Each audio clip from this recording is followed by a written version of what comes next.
Do you know what time it is? F-U-L-L-O-U-D. We got control, we got the right, we got the vision, you lose the sight. We will never stop, but we got the drop, yeah.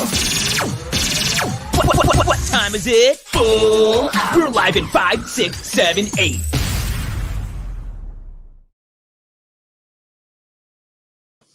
Welcome to another episode of Full Out Chats Coach's Corner. I am your host, Steve Solberg. I am also the cheerleading coach at Purdue University. And there was some big news this week released in regards to college cheerleading. First off, USA Cheer coming out with the new college rules. And we have a special guest today joining us. Jim Lord from USA Cheer is going to be explaining some of those rules and the process and things like that. And then also, as of yesterday, UCA came out with new division structures that they will be implementing this year at 2021 college nationals. And obviously, myself, Ben, Mark, and Tony being competitors at UCA, obviously we'll have our opinion on that. So again, if you have any questions or anything, we can see the comments. If you're watching the live show here, go ahead, send us comments, send us any questions. We'll be happy to answer them. But let's bring in the guys and let's get chatting here. Let's see here. It's Tony Nash. Tony, can you hear me? Hey, Steve, how are you? I'm doing good, buddy. Awesome. Let's bring in Mark Coleman. Mark, you there? Can't hear you, bud. I'm always muted, but I'm here. Wherever you are. Wherever you are. Red light already. Red light from the get-go. Ben, you there? Hey guys, how we doing today? All right, and here we go. Our special guest, first time having 5 people. We're excited. Jim Lord, USA Cheer. Jim, are you there? Can you hear me? I am. Thank you very much for having me. It's exciting to be able to, have a reason to shave and clean up and look somewhat presentable. I'm wearing a hat for a reason because I need a haircut. But anyways, I'm in full. But again, no, I thank you for being here. I mean, obviously, you're known as the rules guy, and I'm quite sure you hear a lot of complaints and things like that and everything. So I just want to thank you again for being here. I know that you're a busy guy, and I know you just came out with these rules. But as college coaches, obviously, a lot of these rules are going to affect kind of, what we do and how we go forward with the season and things like that. And so before we get into the actual rule changes you guys made and implemented, just first of all, kind of introduce yourself, kind of what your role is, and then kind of just what is the process in regards to making rules changes for you, specifically at the collegiate level. Well, certainly, yeah. I'm, for people that don't know me, I've been involved in cheerleading since 1984. And, since some of you are obviously before you were born, can't believe I'm this old. But I actually got into cheerleading at Texas Christian University when this girl asked me if I would walk her to tryouts, and I said, sure, and saw some guys cheering for the first time ever and lifting people up and dropping them left and right. So from the very beginning, it was about safety because I said, this has got to be scary and dangerous for you, and I'm really worried about you. And she's like, it's really hard. You probably couldn't do it. And that just solidified that women are smarter than men because she knew exactly the right button to push, right? And so I got down there, tried it, thought it was great. Coach asked if I would try out. I was like, no way, I'm not doing cheerleading. Got a bunch of my guys that I knew, and we were all laughing about it. And one guy said, I dare you. I said, I'll do it if you do it. Started cheering. So from there, I ended up transferring to University of Kentucky. Really had a great time there in both of those programs. They were both, very different types of programs at the time. Going from football country in Texas to basketball country in Kentucky. But even being able to make kind of 2 families of cheer team members was amazing, and got involved with UCA staff. And, so I've been involved as a cheerleader, then moved from there as a coach, working with Sam Houston State University as a coach and an administrator. And then through this process, become executive director for ACA back in 1997. And that now has merged with USA Cheer. So it is now, instead of the ACA rules or the ACA certification, it's all now USA Cheer. So it's been great to be able to go through all of those different positions and places and to be able to still be involved, as a livelihood with something that I fell in love with, at age 18. So the process, I think, is important. So thank you very much for having me to be able to talk about some of these things. So, when we start looking from the rule standpoint, we have rules committees for high school, rules committees for college. All-Star has their rules committees, et cetera. And so what we have for the college rules is we actually have a committee made up of people from the different organizations that do camps and competitions that work directly with coaches. We obviously hear from coaches all year long and hear from people about, I wish this rule was changed. I wish we could do this, or maybe they shouldn't be able to do that. We hear from administrators as well. Sometimes it's easy for us to kind of look at our coach bubble, but we also have to realize that, college cheerleading and school cheerleading in general is kind of unique. It's not just a support role and it's not just a competitive role. It's really a balance between those two things. And from an insurance standpoint of what insurance companies will cover, from an administrator standpoint about what they want to see and the types of risk they're willing to accept, they get involved in this as well. So when we have this committee and we look at the rules proposals and we look at kind of the direction of what college cheer is, we look at all those things together. The other thing that I think is important to keep in mind is when we write rules, and this is for every level, we're not writing rules for the most elite, most amazing, but we're also not writing rules for they just started, so-and-so, 2-year junior college, not to throw any 2-year junior colleges under the bus because we have some amazing ones, right? But, that they just started a program, they have a brand new coach. We don't write rules for that level either. We write the rules for that kind of bubble in the middle, kind of the bell curve, if you will. And I think that's one of the reasons why it's important during things like this is to let coaches know, as a coach, just because you're allowed to do it by a rule doesn't mean automatically you should be doing it. And because one group is able to do this skill or one athlete's able to do this skill doesn't mean that everybody needs to do it. Sometimes we end up making rules changes, I'll be honest with you, because a skill that was fine before, double downs in high school is a perfect example, suddenly wasn't fine anymore because instead of one group doing it, everybody started to try to have 3 groups do it for competition. And so suddenly we had one good one in the middle and then one not great one on the side. And this one over here is diving toward her head or hitting the floor. And so we try to write those rules in the middle, but with the understanding still that's only one part of it.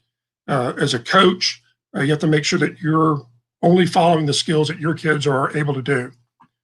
So we go through the process of talking to people throughout the year, talking with those, again, camp and competition folks who are also talking with their coaches, what they're seeing at games, what they're seeing at competition, what they saw at camp.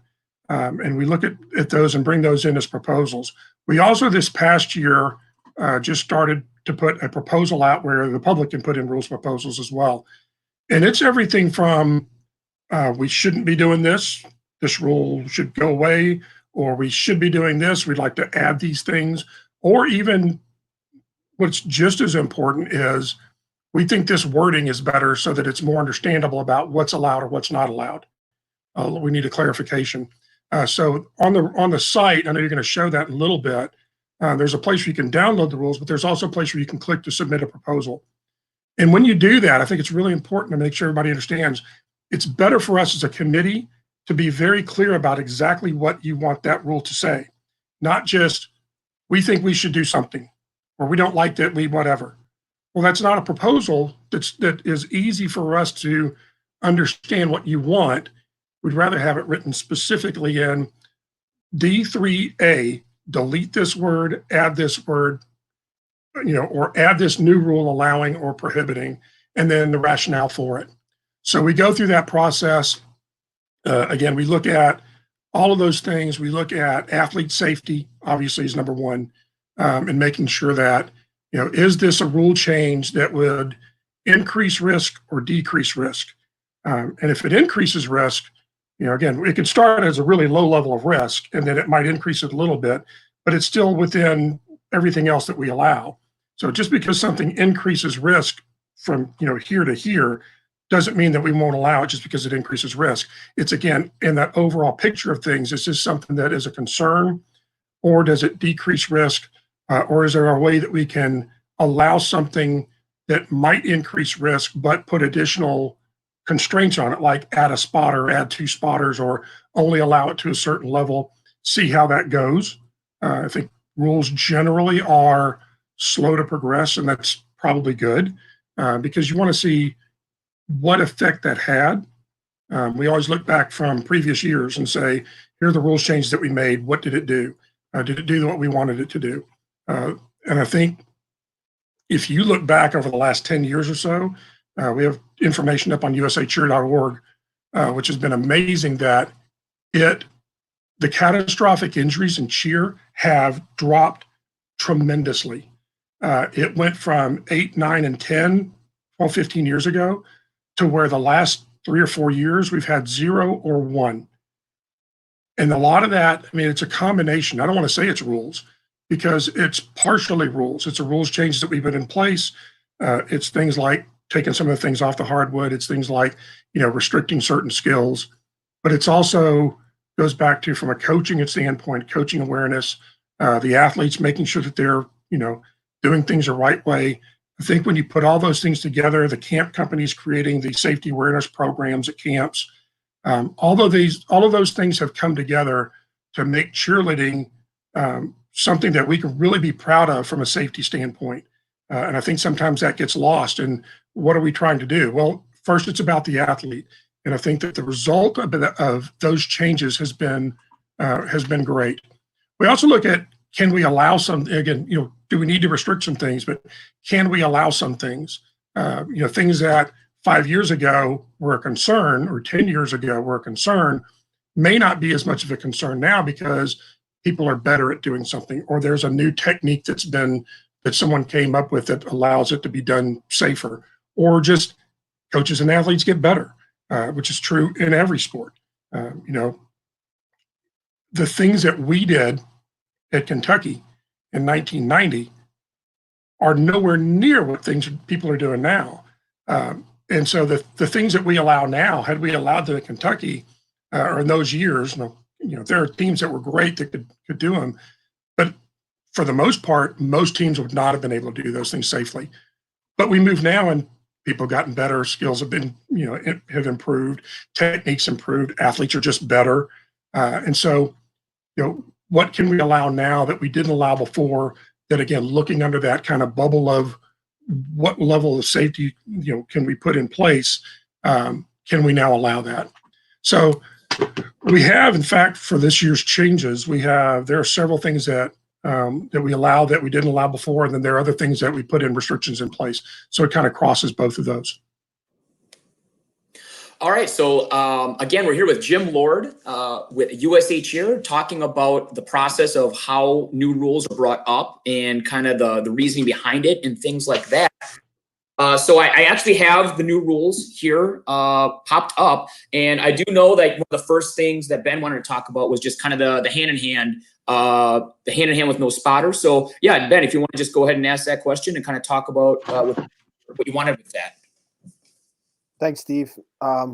Yeah, Jim, again, welcome. We're super glad to have you here, kind of sharing all this information tonight. And just kind of wanted to, if you would spend a few minutes kind of breaking down, obviously, hand in hand, a handstand at the hands level, shoulder level, previously required a spot, and now it does not require a spot. I know that to release that skill, or to pop it through, as people would say, it still requires a spot. But if you could just kind of maybe talk a little bit about why that skill is now legal without a spotter.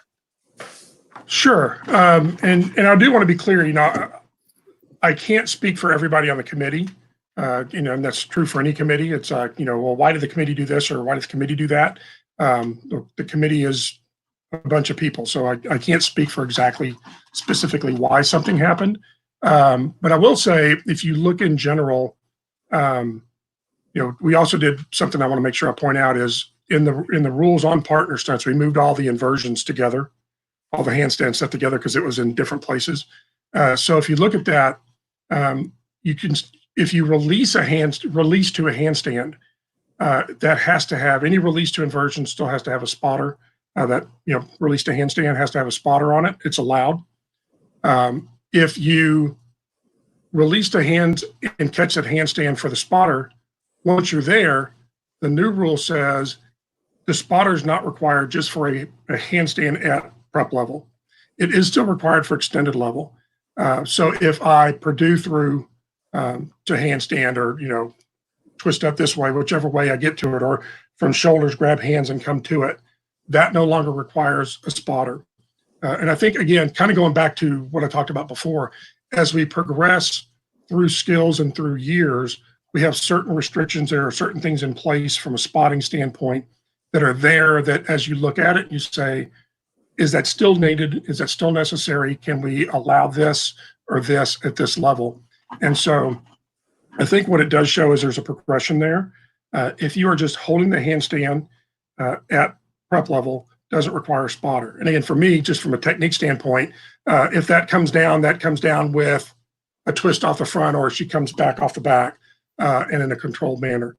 If you release it, anytime we have a release in cheer, regardless of the level, usually released and inverted have additional rules and restrictions on them. And then released and inverted would obviously have that too. So a release to that is going to require a spotter. An extended position requires a spotter as well. But if you're just holding at prep level, that now no longer requires a spotter. And then again, it's something that we'll look at moving forward. The committee felt from their votes that could be allowed, and we'll review that. We'll see, everybody looks at any rule change to think, what will this allow? What do I envision?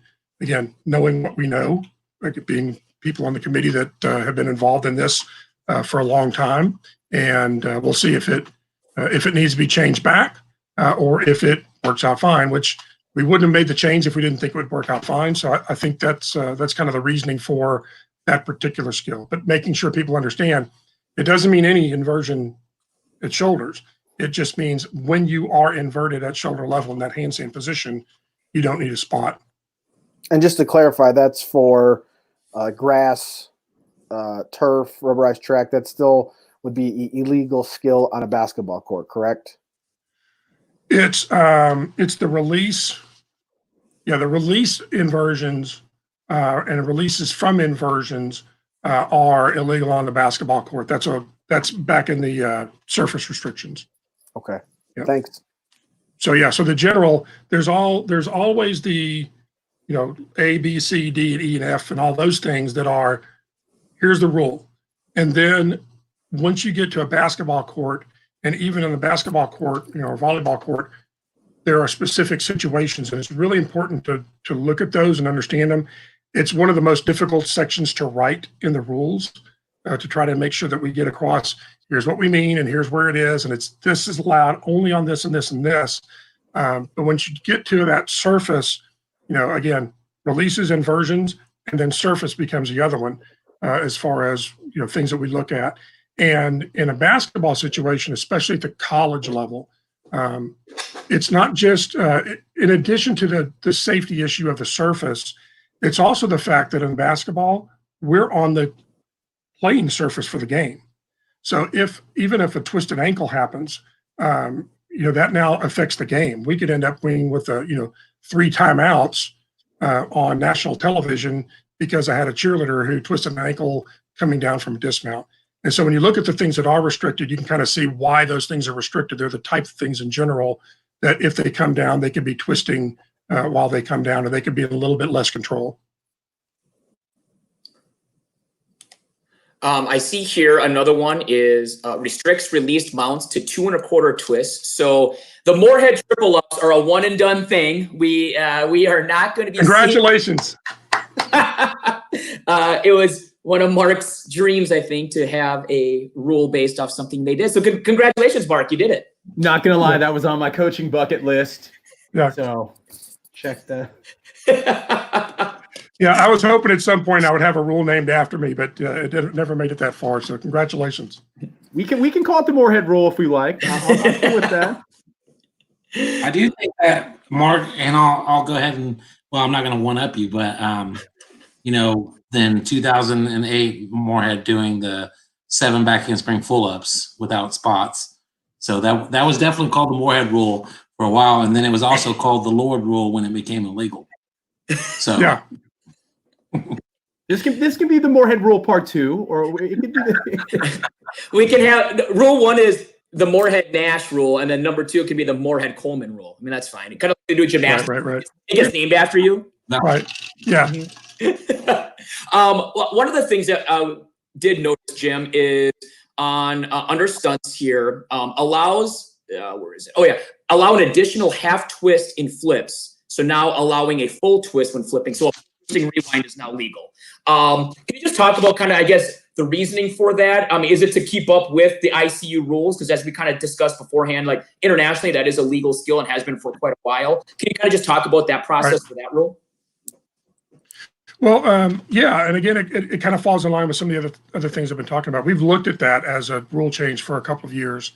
And last year we're not hard and fast tied to an every other year, not by a bylaw or anything like that, but just from it's easier for a coach's standpoint, rules interpreters. We try to make it so that minor changes in one year and then look at other bigger changes in the next year. So last year was a minor change year. So we looked at it, we talked about it.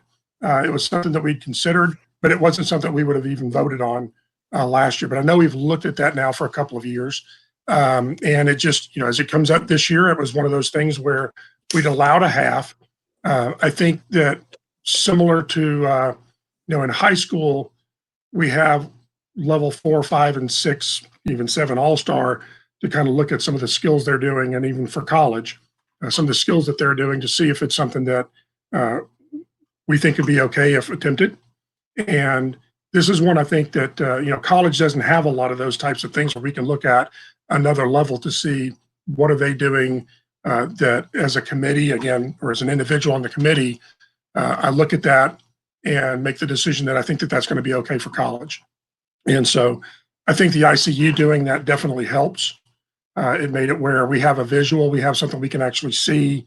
It's hard to make a change on something to allow something new if you haven't seen it, and you can the only time we've ever seen it was, 2 people doing something on YouTube, not involved with a school type of issue. So it was good to be able to see that. And I think that that's probably one of the reasons why it went forward was it's something being done by ICU. It's something that people on the committee, looking at it, would decide that's something that we feel would be fine for college.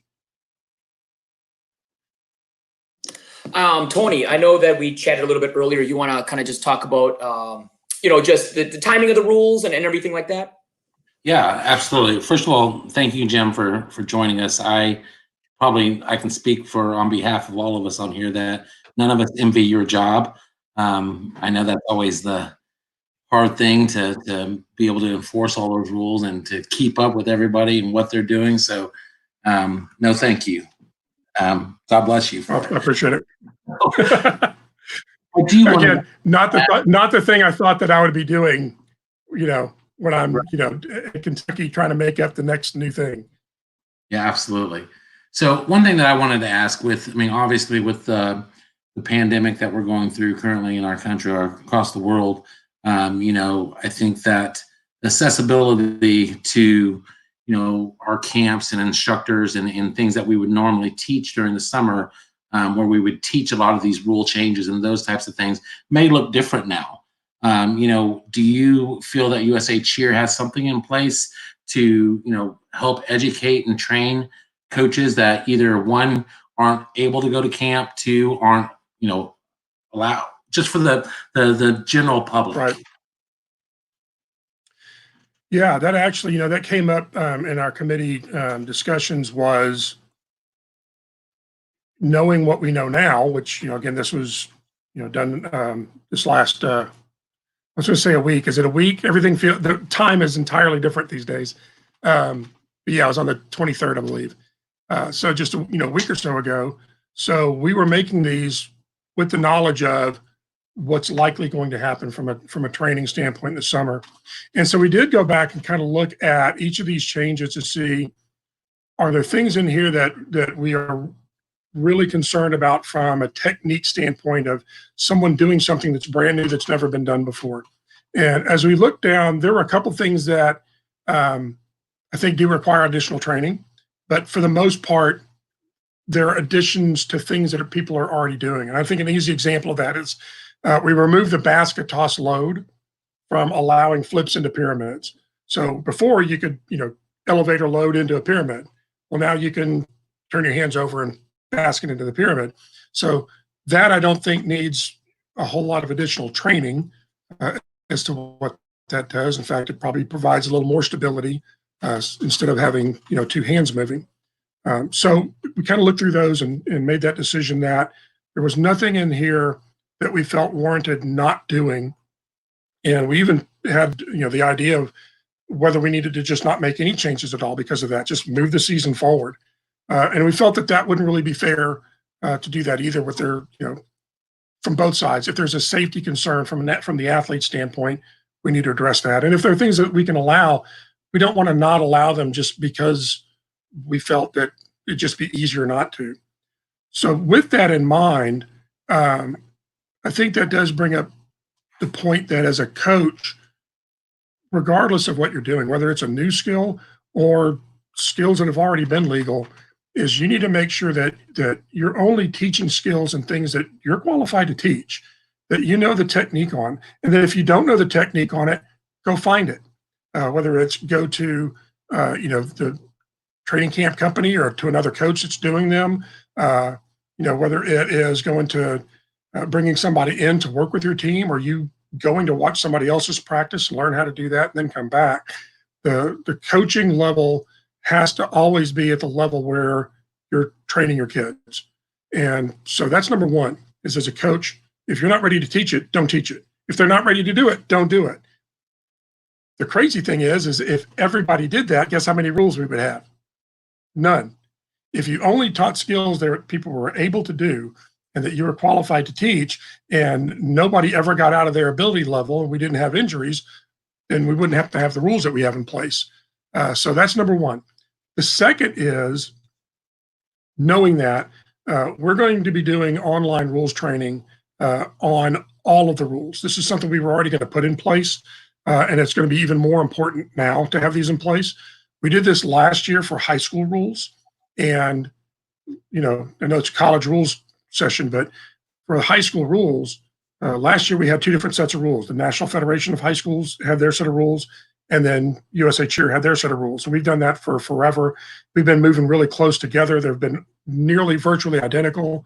So this year we decided we are going to use the NFHS rules. So we now developed a full training course on the entire NFHS rulebook. And as a coach, you can go get that training on the whole rule book, beginning to end, walking through all the rules, or you can do the new rules training. I've been coaching for 20 years. I know what I'm doing. I just need to see what's new. So you could just do the new rules training. That has had such a great response that we're going to be doing that exact same thing for college. Obviously, it's going to take a little while before we have the opportunity to get enough people together. Most pyramids take more than 10 people. And so we'll have to find ways to get those videos together, or, it might be me drawing stick figures, but have that training in place so that you can go do that same thing. I'm a new coach, or, hey, I've been coaching for 30 years, but you know what? I'm just going to walk through to make sure that I've got everything covered. Or you can go look at just the new rules training with videos and with pictures and with the explanation of what that means and what it doesn't mean. The other thing that we're going to do is we have always had rules videos for high school cheer. We've had a couple of videos up for college. We're going to put a big effort into updating those videos for college this year, so that when you go to the site, you can see this right now on the high school side, and it's under the same place where you find the college rules, just a tab above it's a high school, and you click to look at those videos. You can actually look at it by rule number. So you can go you'd be able to go rule C32, and any videos that are associated with that rule, whether it's here are 3 legal versions for this, or here are 2 illegal things and they're illegal because of this rule, you could go in and look at those. You could submit your own rules to it as well. So that'll help with that ongoing training about what's legal, what's not. Again, from the technique standpoint, I certainly expect that, similar to what we're doing now for across the country, that virtual training and virtual coaches conferences are going to pop up to address those things. But again, I don't feel from the committee standpoint that there was anything in there that would have been a cause not to do it based on that. But thank you. It's a great question because I do think it causes a little more from a coaching standpoint of I'm not doing the things that we normally did. We would normally go to camp and we would learn these techniques and we would learn these things, and I could kind of hand that off to people. Well, now you're going to have to be a little bit more involved in it and make sure that you understand it, or bring those people in if you want to do those skills. Before we get to it, actually, I had a couple questions that popped up from some people watching. But before we do that and we let Jim go here, as you guys look at the rules, any other rules that while we have them, any other rules you guys see that you want more of a clarification from Jim before we get into a couple questions from the audience and then let Jim go? I think I know the answer, but so full twist to cradle are now legal too, from prep level, like dismounts with full twist are legal.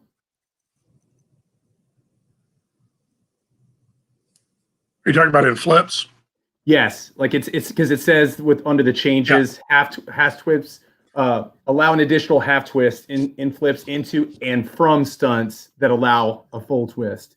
So because Arabians were half twist dismounts were legal before, but so now full twists are. Yeah, let me pull up the. I've learned I have to pull up the actual rule because I have 18 different rules things in my brain, and happens when you get over 50 boys. Again, so under the partner stunt section, at the end of the partner stunt section, it has specifically deals with flips, and so under that, flipping into and out of stunts is allowed with the following restrictions, and that the top person is limited to 1 1/4 flipping rotations and 1 twisting rotation instead of a half rotation. So that is the basis for all of them. And then if you look at then underneath that, there may be specific additional restrictions. So we start with, you can't do more than this no matter what. And then there may be some specific things like you're not allowed to twist to the performing surface anymore. But it does allow that for the other types of things that are in there. So unless it is specifically restricted, right? You guys all know this as choreographers and coaches. If it didn't say I can't do it, that means I can, right? So if it's not specifically restricted in there beyond the full twist, then the full twist is what's allowed. So any other? So go ahead. I was just gonna. I don't know if we can get too much into this. So you can like all girl groups can do a full twisting flip to a cradle from a stunt, but they still can't do a full twisting basket. I'd have to double check and make sure that that's what that reads as, but yeah, I believe so. Okay. Yep. We have a question from Ashley here. She wants a clarification, Jim. Once you are in hands, I'm assuming she's talking about the hand in hand. Once you're in the hand, is there a restriction so you cannot release it to the top, like release it, feet come to the hands without the spot? You do still need a spotter when you want to do the half flip or half release into the feet, correct? She wants clarification on that. Got it. Give me a rule number.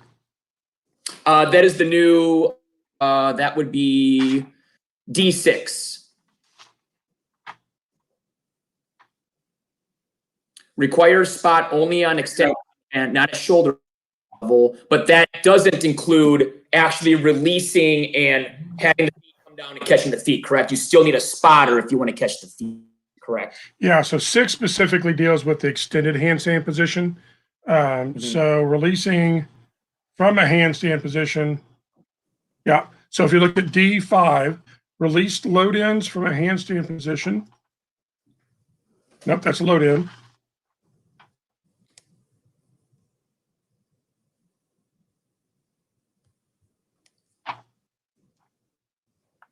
So I mean, So if in the hand in hand at chest level, that's all you do, correct? There, you just either have to twist it down or she needs to come off the back to the ground. You're not, without a spotter, you're not able to release her hands, have her feet come through and catch her feet, correct? Without a spotter. I'd have to really look that up, and I'd be glad to do that and get back to you. I don't want to answer a question if I'm not able to really look through it and make sure. And I always try to do that, because if I answer something off the top of my head and it's wrong, that's going to be an issue. So I'd look through that. But the rule restriction about releasing from a handstand position only applies to the performing surface. That goes to Rule H. And again, that if it's not restricted elsewhere, it's only restricted in H, then you're allowed to do it elsewhere. We have a question from Jordan Ballard, who's actually the coach at Liberty University. Hey, Jordan. Can Jim please explain the rule about flips from cradle or position? Yeah, so the previous rule said that you could do a flip from basically prone position and hands and certain types of things. And what came in from a proposal was we were seeing things going down here that then went through that flip position, went through the flip, and it was illegal because instead of going from here, or they caught it and they were going to flip over into a load position, but when they caught it, they ended up bringing it down first and then it went up. And so it's one of those things, this happens often in rules. It's one of those things that we would get videos or get requests in, or a rules interpreter would say, hey, I had to call this and I hated having to call it because it really was no different than what we already allow. But I had to call it because of the wording of the rule. And so the proposal came in, can we just allow that from below prep? And I think when you're looking at those particular types of skills, you can only get so much height if you're in that position to take that over and flip to whatever. It's one of the things that we look at, obviously, it's the reason why there's a restriction on how many people can throw a basket, things of that nature is how much height you have, what types of skills are being done from it. And so it's different from turning over into a load position in the feet, right? That's basically prep, elevator toss, basket toss type stuff. And so it's a type of thing where, again, from seeing a mistake or seeing a video come in, they were like, we have to make that, by rule, it's illegal. I don't know that needs to be illegal. That came through as a proposal and the committee voted it through. So I hope that helps. It's basically the same types of things you normally would be doing from a flat back position or a prone position. You could actually take it down below to get a little bit more boost on it, or on purpose, or now you also don't have to worry about they caught it and they brought it down a little bit too far and we don't want to get a deduction for it. So I hope that helps. All right, Jim Lord, thank you again. Gentlemen, do you have any last questions for Jim before we let him go? I actually do. Yes, Tony. It's quite humorous to me watching you guys on all the skill stuff and everything you do. Everyone's demonstrating. So on a full twisting and rewind, when you no, okay, just making sure that we can do that still. No, all right, perfect, good. Let me add on that too, Steve. There's if there's not already a forum on the site, I'll make sure that it gets linked to it where you can send in questions if you have a rules question. Keeping in mind, it's a little bit different for college than it is for high school. At the high school level, the high school state associations are the people who interpret the rules, and that's the way that is for basketball, football, whatever. The National Federation of High Schools doesn't say this is the interpretation of the rule in general. They let the states do that. If the states need clarification, they may come up and say, how are we going to interpret this? And they send that back out to everybody. College is a little bit different because college isn't done that way. So we will have a committee made up of rules interpreters that will get this information. We'll have a course for them as well. So if you're listening and you're someone who works with different organizations on rules interpretation, or you're just a coach and you want to I want to get in the head of a rules interpreter, we'll have a course for that as well.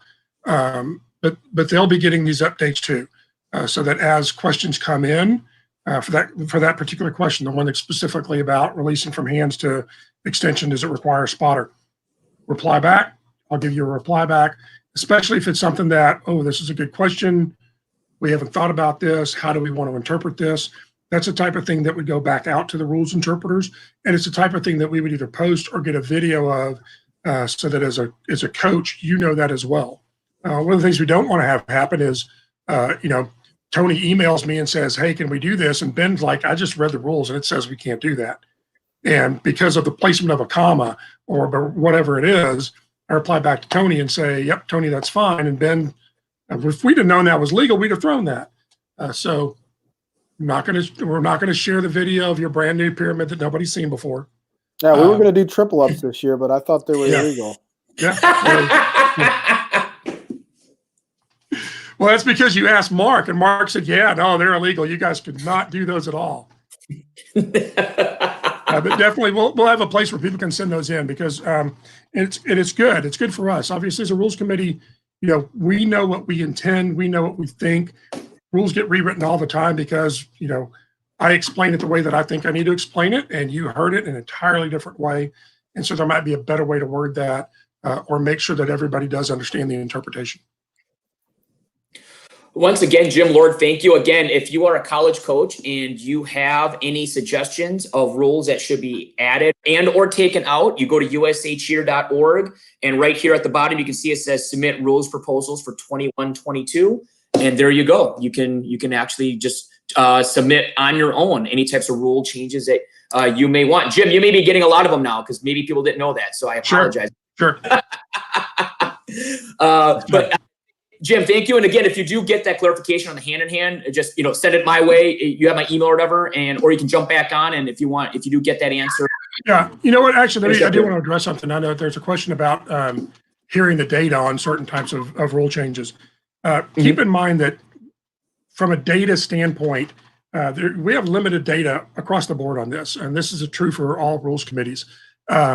There's no one counting how many times people do a particular skill and how many injuries there are on it. It comes from data that we do have available from the catastrophic injury reports to see what things people are doing that caused a catastrophic injury. We have a lot more data on high school because there's an actual high school study that is done by the National Federation. We would love to have someone do that study, but that always goes through athletic trainers, doesn't go through coaches. Historically, data collection from coaches is not great data collection. It needs to be from a third party that doesn't go, "Oh, I'm not going to write that down."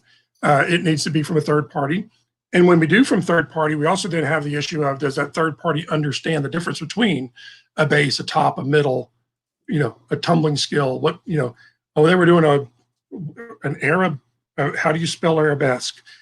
So we do have limited data on that, but we also have information again from watching, whether it's at camp, whether it's at competition, feedback that we get from coaches when we allow something or don't allow something. I mean, believe it or not, we do hear from coaches who say, "Hey, you guys said we could do this, and I don't know that we should be doing this. We've tried this a few times. Here's what we're seeing from it." So we do get that information back in, and we use the best information that we have available to that. We would love to have more data, but there's never going to be enough data on every specific thing to be able to make decisions on specific skills and things of that nature. So we use, again, our expertise. We use our observational data. We, again, look at across the board for, again, that middle level or that bell curve to try to provide athlete safety that matches with what we do as college cheerleaders, both from a support role, a leadership role at the university, the competitive role, what coaches want to do, what athletes want to do, what administrators want to let them do, what the insurance companies are okay with them doing as well. Again, all centered on athlete safety, ideally. So hope that helps. Thank you again. I would love to have you as a one-on-one guest because we were chatting. Like I didn't know you were at Sam Houston for a bit. I had no idea. Like that's a story I want to hear. I want to know the story of Jim Lord. Eat 'em up cats. I would love to have you on Full Out Chats one-on-one. It would be awesome to hear your story. Sure. Awesome. With no rules. Sure thing. All right. Is that Tony? No rules questions at all. No, it won't be. Oh God. Well, Jim Lord, thank you. As long as no one else gets to share Jim Lord stories on it, I think I'll be okay. That's funny. Jim, thanks again. Thank you guys very much. Really appreciate the opportunity. Thanks, Jim. Thanks, Jim. All right, Jim Lord with USA Cheer, talking to us about explaining a lot, kind of the clarifications. But what I learned a lot about is just the background of like I wouldn't even think about stuff like what if an injury happens on the court? Like you are delaying the game, like you know what I mean? Like the game is delayed, and that's something like I wouldn't even kind of think about. But no, I mean explanations I thought were pretty clear and stuff like that. Just any last opinions before we move on to Nationals divisions adjustment, gentlemen? I just want to know if we need a spot for a chest level hand-in-hand pop through. I can't find it in the rules. Can anybody find it where it says that we? I'm assuming that we do. I thought he said that, but I can't find it. Well, Jim, maybe if you hold your hands like this when you look. I'll do a handstand while you do it. I'm gonna Purdue up on my desk. Wow. Well, obviously the new rules that came out were a big news, but obviously yesterday, as we all got the email from UTA, was the new Nationals divisions adjustments. Really, on this chat, it really affects more me and Mark than Ben and Tony, but. Kind of just first thoughts about it. Let me get the screen share here, and I'll pull that up for you guys in regards to kind of the new divisions, the new structure of divisions that they're looking at, and that they're going to implement for 2021. So I mean the big thing is obviously the adjustment of large co-ed is. You have to have a minimum of 6 males. So now with 6 males, you can actually compete large co-ed in D1A. The combination of NCAA 1 and NCAA 2, which clearly will affect Mark's division, and we'll talk to Mark about that. And then my division, small co-ed, has now been split into small co-ed 1A and small co-ed 1. And then for under 1A, we are actually allowed 5 males now on the mat, which in my opinion is a big game changer. And I was talking to Cole about it, my assistant, and now our brains are already working in a different way in terms of figuring that stuff out. But Tony, I'll let you go first in regards to kind of just the overall, kind of when you saw it, kind of your thoughts about changes and things like that. Yeah, I think that I think most of us probably had an idea that there was going to be some type of, division. I feel like every, 5-10 years, they kind of look at divisions on how many people are in the divisions and what happens. So we had an idea, but, I definitely wasn't expecting that announcement yesterday by any means. I agree with you. I think that it definitely affects Mark in that division with the co-ed 1 and 2, and now it emulates all girl 1 and 2 as well. So I think that there's definitely now consistency. I think the entertainment of the co-ed division especially will dramatically increase. Sure. I do feel like it's interesting, and I don't know exactly who made decisions on what, but with adding the extra male for the 1A when we split that out, and what the thought process was there in comparison to small co-ed D1 and the open small co-ed. So I do feel like adding more males to a small co-ed division helps teams get to that large co-ed look and start building more. And some it's interesting to me because a majority of teams, they may not have more than 4 or 5 males, and that's what they have, and say, or, that's what their coach chooses to compete them on. So, I think the more we can add where we're able, I think it's a positive for sure. Ben, I mean, what are your feelings kind of about, now, 6 males, if I'm not mistaken, was it 7 and 9 or was it 8 or 9 before in terms of minimum males? I don't remember the minimum. I just know that the maximum was 9. 9, yeah. Years ago, at one point, it was 10, and then, it was changed to 9. Now, obviously, being a large co-ed team, it's really not going to affect us much. Still probably doing the same makeup of 9 males and 7 females. But I echo what Tony said. I think it does kind of put everything in a little bit better alignment. That 1 and 2, Division 1 and 2 co-ed have combined to reflect what they've already done with all girl. I think it will be fantastic to watch. There's a lot of phenomenal teams in both divisions, and just kind of seeing them compete against each other, in all at once, I think will be interesting to watch. I think that, it'll be a little bit more strategy maybe involved with some of the programs. And I think it's going to be extremely competitive, which will be fun. I also kind of want to agree with what Tony said. And I think that the 5 males for D1A small co-ed could potentially help some programs build to a large co-ed.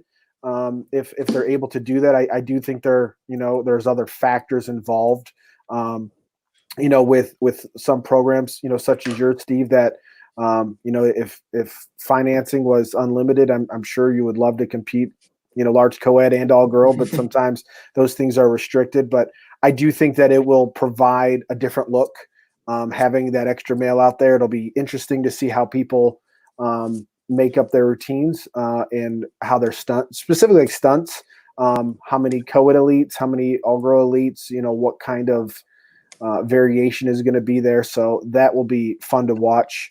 And then even with, how that can impact some pyramids, just having that one extra male there, potentially for, like a 3-3-2 type thing, or some transitions into that, I think will be some new things that we haven't seen done from that division before. So that'll be fun to watch.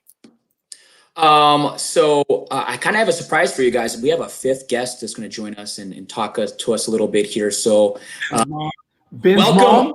Ryan O'Connor. Ryan is here. Welcome, Ryan. It's not Ben's mom. I'm sorry to disappoint, Ben. No, you're great. We just running joke with us. But no, Ryan was chatting with me. She's like, I got to break up this guy thing. And I was like, yeah, come on in. We'd love Boys Club. Y'all got to break it up. But kind of Ryan, I mean, when you got that email yesterday in regards to, first of all, you can talk a little bit about the rules if you'd like, but kind of the new division makeup and things like that. Traditionally Western's competed both 1A co-ed and large 1A all girl. Kind of just talk about your mindset in terms of the adjustments to that. Well, I didn't get the email. I don't know if anyone knows I'm coaching here yet. So I was a little late to the party yesterday, but once I got it sent to me, I was I'm not that surprised. I feel like we kind of talked about it, in our advisory board. I know you guys are on those calls. And so we knew that maybe the divisions were going to change. I think the small co-ed one was probably a big one for me, but I think we knew, Mark, that you were going to be, changing. We all kind of talked about that.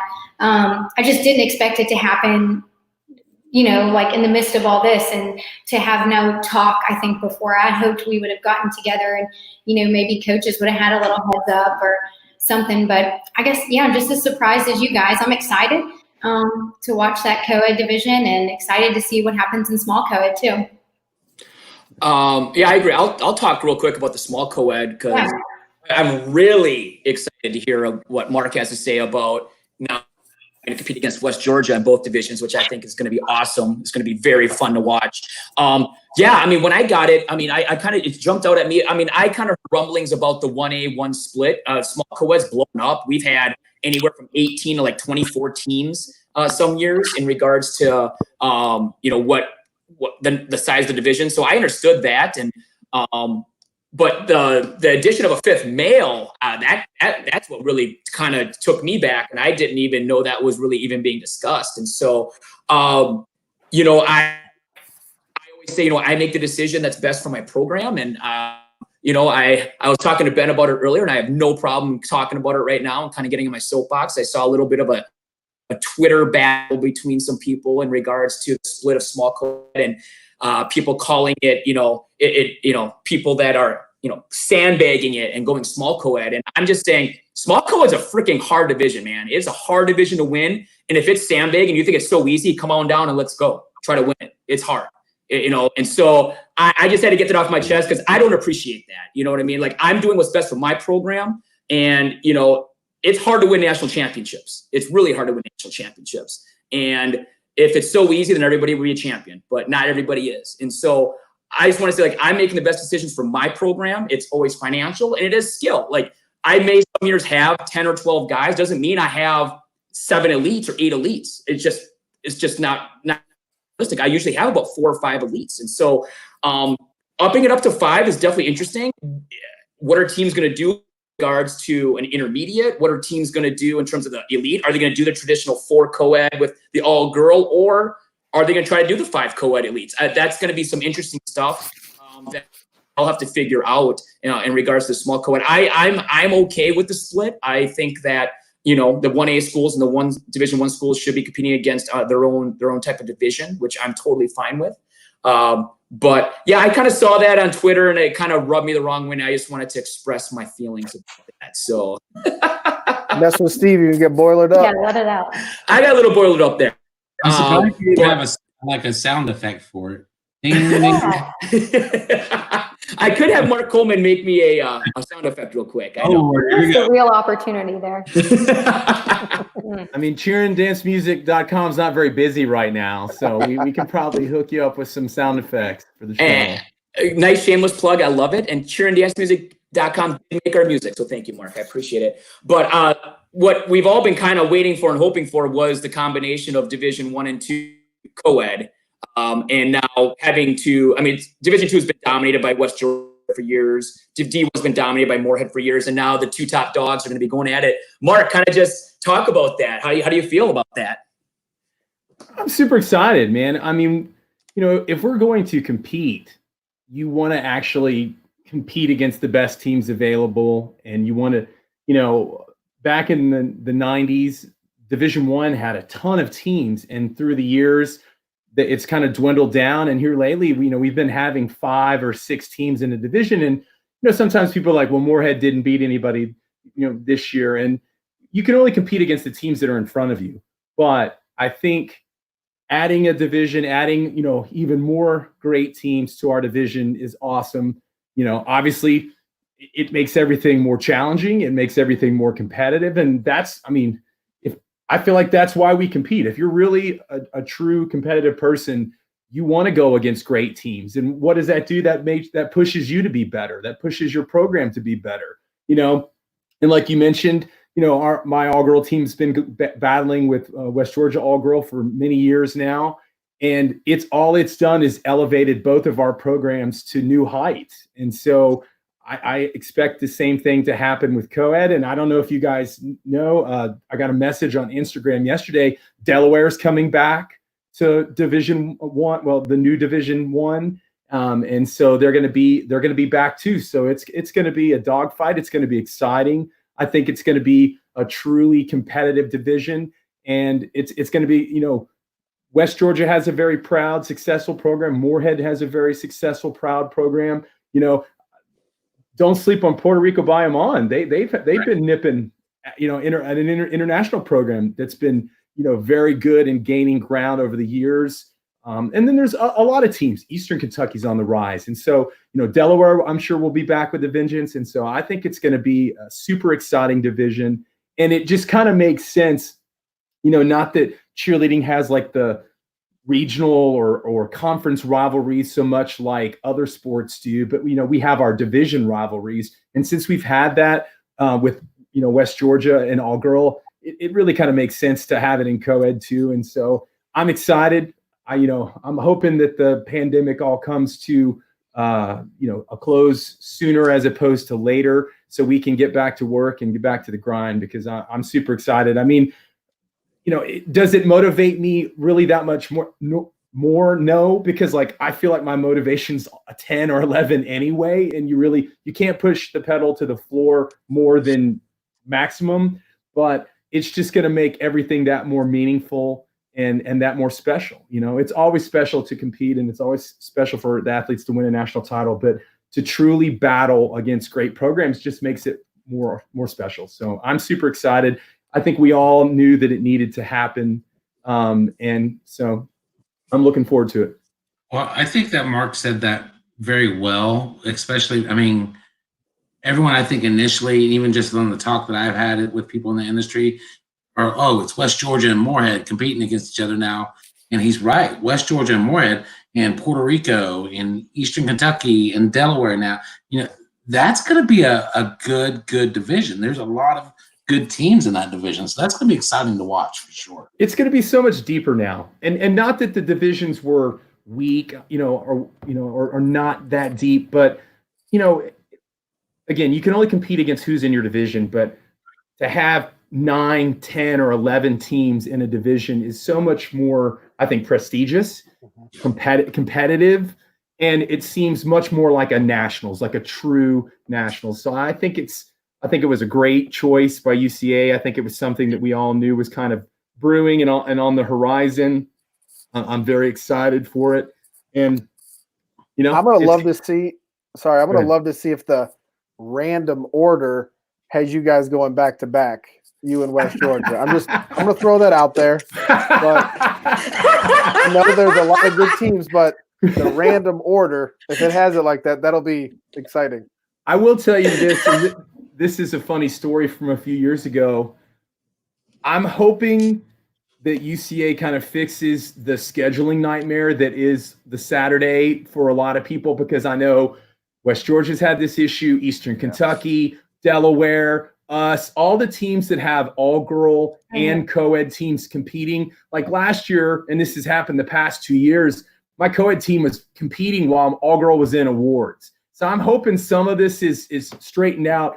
But a few years ago, that there was I think it was one of Rob's last years at Delaware, and the schedule was all messed up. We're drawing for our placements and to get our, what order we're going to go. And we all drew numbers, and he drew a number that wasn't going to work because that year the co-ed didn't have semifinals. They just had finals. And so the co-ed schedule was set, and he drew a number, and he's like, well, I can't do this because this is the same time as my all-girl team. And West Georgia said the same thing. And we all ended up trading numbers. I drew last, which, I don't know. I like to go last if possible, but we ended up all switching around so that the schedule would work out. And the UCA person was like, wait, you guys drew numbers. Can you do that? Can you switch? I was like, well, we just did. And we all agreed to it. Yeah. And one of the other coaches in one of the other divisions, I don't know if you guys are witnessing the sportsmanship that's happening in between the all-girl coaches, but this is awesome. But it was really cool. So I think it's just going to be more of that in co-ed. And I think, obviously tremendous programs, tremendous coaches, tremendous athletes, and it's going to be just a bigger and better show. But I hope the schedule's a little bit better. I don't know. This is kind of off the top of my head, but could we get Division I finals now on Sunday with everybody else? Would that be something that could happen? I would hope. Because they used to, I'm not trying to argue or complain too much, but they used to say it was about ESPN, but they didn't even put us on TV this year. So it wasn't the ESPN camera reason, I don't think, why we couldn't compete on Sunday. But I just feel like sometimes we get denied the big, huge crowd that I think next year people are going to want to see our division, man. It's going to be a dogfight. And so I don't know. Let's go UCA. Put us on Sunday with everybody else. That would be pretty awesome. I'd like to see that too, just because I know that in the past it's been ending so late on Saturday night, and that has having been to do semis and finals on the same day for a college team. Come on. I get it with high school, but put it on Sunday, even if it's in the sorry, Mark, even if it's a little bit earlier in the afternoon. Right before. And then, all those people are still there because it could be difficult to do 4 divisions at once. But I don't know. I think I'm in vote for it being on Sunday at some point. I am too, but wasn't Sunday super late this year? I feel like am I crazy? Did we start? I wasn't there. Sorry, too soon. I just feel like Sunday, I was there until 11:30 Friday night. So we've done game day, at Ole Miss for the past 3 years. And so three years of game day, and 3 years we have been there till 11:30, and I've been either 1 or 2 on Saturday morning. And so that's something that I've asked about. I'm like, there's plenty of people in D1A. Do we have to be there till midnight on Friday and then also be there at 7 a.m. on Saturday? And so, but it's been 3 years of I'm either 1 or 2 with us being there Friday, and then trying to stay and watch, Moorhead and West Georgia on Saturday night, and making sure everybody's actually back in the hotel. And I felt like Sunday was late this year too. Not that I didn't care. As soon as it was done, it was done. But I felt like Sunday was late too. So I guess we'd have to figure out what time dance starts and when we could get everybody in there Sunday. I'm just tired of the game day until midnight, and then I'm number 1 or 2. Can I go 5th? Yeah. Ryan, I know you obviously are still so brand new at Western Kentucky, and at least publicly on this platform, congratulations again on that. And maybe you haven't thought about this, but do you plan on doing game day at Western Kentucky again? I've thought about it. I really need to like meet my team first, I think, and learn budget and everything. I think all that, and just see how we're impacted by everything. I'm sure you guys are, kind of waiting on that stuff too. I think it really helps. I really think it helped a lot at Ole Miss. I think it helped what we did on game day in Oxford. And I think it helped my guys especially get more competitive with what they did on the sidelines, because they were always thinking like, oh, we got to do this in competition, so let's practice it now, which we should just want, to be better on the sidelines. But I don't have an answer yet. I think I got to get to know my team and kind of talk to returners and seniors and, even my bosses about it. But it's definitely on my list of things to figure out. And thanks, Ben. I'm excited. Awesome. Just a quick shout out, Ryan Blanford, who was the coach at Delaware. Can't wait. He's going back to the Division I large co-ed, which is awesome. Ryan, thanks for tuning in. Really appreciate it. Ryan, you were able to watch kind of, the beginning of the show, and kind of just what was your take on when the new rules came out and all that stuff? I guess I'm thankful we all kind of have more time right now to digest them, right? Like sometimes we feel like they come out and we've already selected teams, or we're about to start football season. So I guess I do appreciate, just having something to research and think about and go ahead and start getting ideas together before we're all selecting teams right now, but before we get together this summer, hopefully. So I guess I do appreciate the time. I really hope for like more explanation, honestly, and it's not your fault or Jem's, I wanted like, let's talk like all the way through. I didn't know how long this would even last. So I'm looking forward to like the videos, like you said, that are going to be up on the website, since we're not going to have camp, and those camp demonstrations and those hands, people right in front of us where we can say, hey, like, show me this rule. So I'm just looking forward to those videos and the coaches training. Like I said, we've all got a little bit more time on our hands. So just gonna research and get creative there. I thought he did answer the hand-in-hand rule. Ben, I felt like that was the first question you asked though. So I got confused. Where is the inversions on the rules? You said that in the comment section. Yeah, well, and he said that. That's why I said, I was like, he said look in inversion. So I'm on here too, Mark, looking for it, because I was going through stunts. And he said there was a whole section about inversions, and that's where it was. And that was when Ben asked that question. But now I couldn't find it either. So I guess we'll have to all wait. Like in the high school rules, there's like an inversion section. And I thought I'm looking for it, and I can't find it. So sorry, I lied. I'll reach out to Jim, and if he does get back to me eventually, I'll post it or do something, obviously, and let people know. And it's been awesome. I know there's a lot of college coaches watching tonight, and hope that everybody found it informative and found it, really informative in terms of like the rules, and then obviously just kind of opinions on the new UCA divisions and everything. And I think I agree. I think very exciting. I think it's going to make things more competitive. I think it's going to just be more exciting for everybody. I agree. I would love it if we could move more cheer finals to Sunday. I mean, doing 2 routines in one day, and gosh, Mark knows, some years doing 3 because you had to do the ESPN performance and do one at the end. Oh my gosh. And your kids are cashed. They have no energy. Having it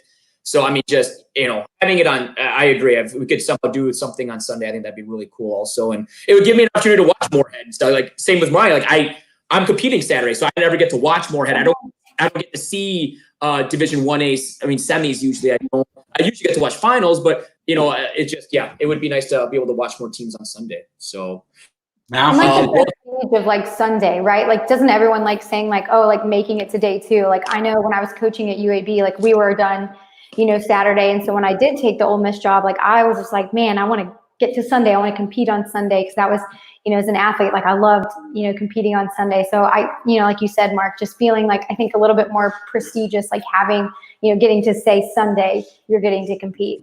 I would love for that to happen too. It's just a crazy long day. I mean, by the time that we get up and eat breakfast, and then we have to report for our mat time, practice time with all girl in the morning. I mean, not that we got into this job for like the short hours, but it's just a 12 or 14-hour day. And, part of the challenge is getting your athletes to turn on that laser focus and then turn it off and then turn it back on. And, it's all part, it is what it is. I know a lot of my kids would be upset. They like having Sunday off where they can do what they want to do and relax. And, but I just think it would be super cool to be a part of that, the biggest crowds and, so many people, it's been better the last couple of years because some years we were competing at like 10:30, 11 o'clock at night on Saturday, and there was none of the other teams that were there because everybody else that was competing on Sunday was like in bed or getting ready to go to bed. But the schedule's been better. I think we've been done earlier on Saturday the last couple of years. But I still think it would be cool to be included in that group on Sunday. So we'll see. They've contracted the co-ed divisions, but they've also like created more small co-ed stuff. So maybe they could do all small co-ed and stuff in our semis on Saturday and then push us to Sunday. So we'll see. Just a real quick question from Brenda Jamerson. She's actually the coach at Butler University and is from here in Indiana. She just asked to see the divisions again. Absolutely. I will pull that up for you, Brenda, so you can see those real quick.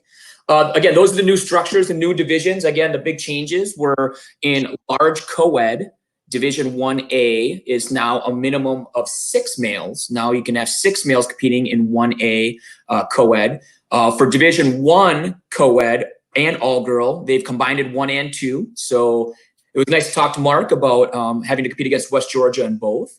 And then they did split small co-ed. So small co-ed is now 1A and 1.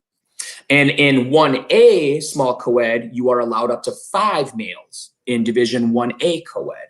Division 1 co-ed is still limited to 4, but Division 1A co-ed is limited to 5 now. And I agree with Tony and Ben. I think it's to just, to maybe push teams to try to go up and because I think also that's why they dropped it to 6. If you have 5 guys and maybe you have that 6th guy next year or something, and you can maybe build something up and go into 1A large co-ed the following year. So so those are the new divisions there. But I just want to thank you guys. This is a lot of fun. I know that we had two really hot topics that we wanted to talk about, and brought in Ryan to break up the boys club. So we appreciate that. And the mystery guest was pretty awesome. So good job. I loved it. I was so honored.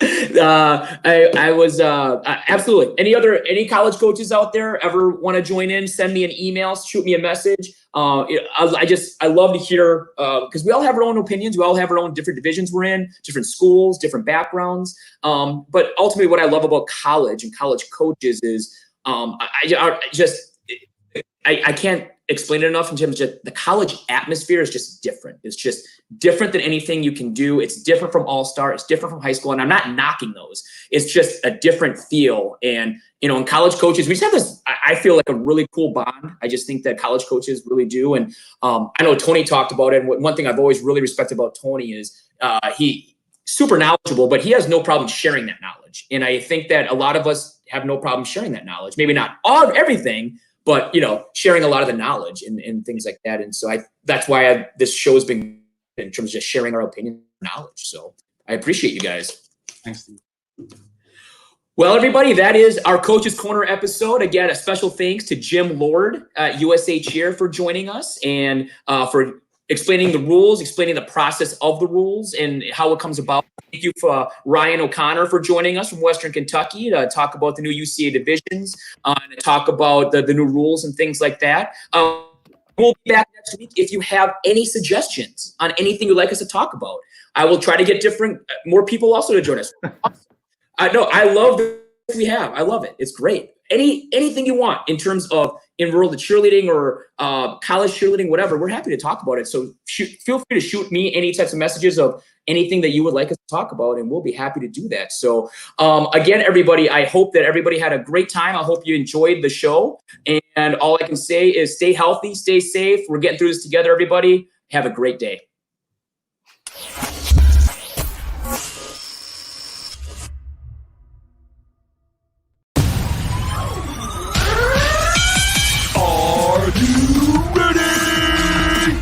Out chats. Do you know what time it is? F-U-L-L-O-U-P. We got the control, we got the right, we got the vision, you lose the sight. We will never stop. What? We got the drop, yeah.